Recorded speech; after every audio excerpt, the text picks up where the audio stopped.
السلام علیکم ورحمت الله وبرکاتو. ملګرو ښایست په خیر است، خیریت دی. احسان الله همت یم د یو بل ویډیو سره. ای څوارلس موبایل دی، د 40 ساعته وخت اخلي چې چارجېږي. نو راځئ چې کوو یې چې مشکل په کوم ځای کې دی.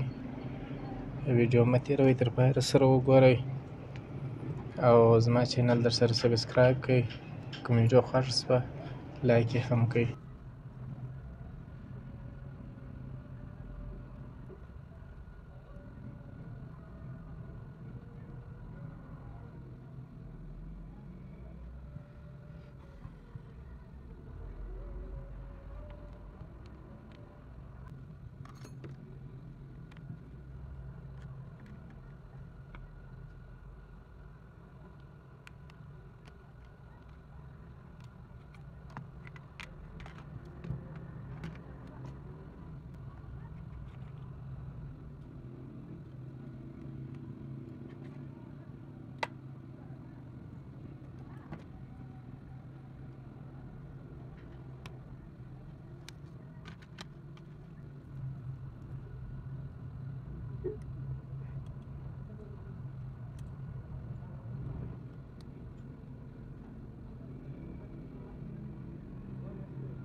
او په دغه د چارج کیټ تر ټولو اول باید دا چک شي، ځکه دلته دوې پایې چې دي د یو اس بي ده یا د ډیټا ده، دا چې یو بل ته لار سره پیدا کړي د چارج په ځای کې دننه یا د باندې چې بل د چارج ځای ور لوېدلی سره شارټ شي، بیا په دا وجه هم ټلیفون په ځنډ باندې چارجېږي. نو اول باید دا چک کړو. دې ټلیفونونه دا جوړې دي، راځو لوړ تختې چک کوو.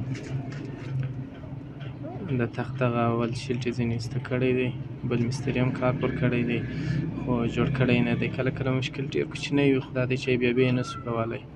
نو اول یې باید ای پیدا کړو، مار وروسته جوړېږي.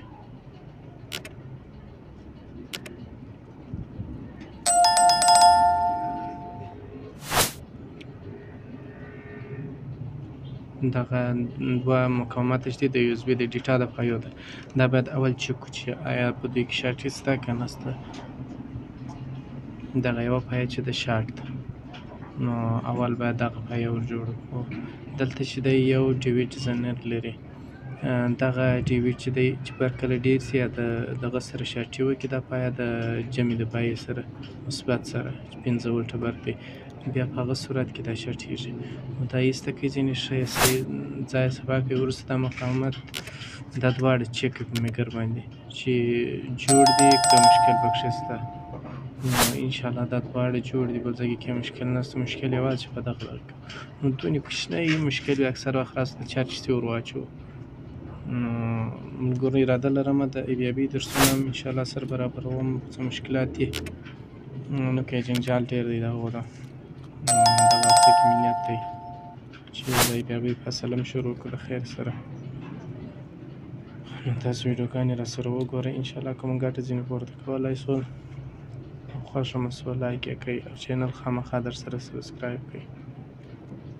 نو اوس بیا چک کړو چې آیا مشکل په دغه ځای کې و که بل ځای دی.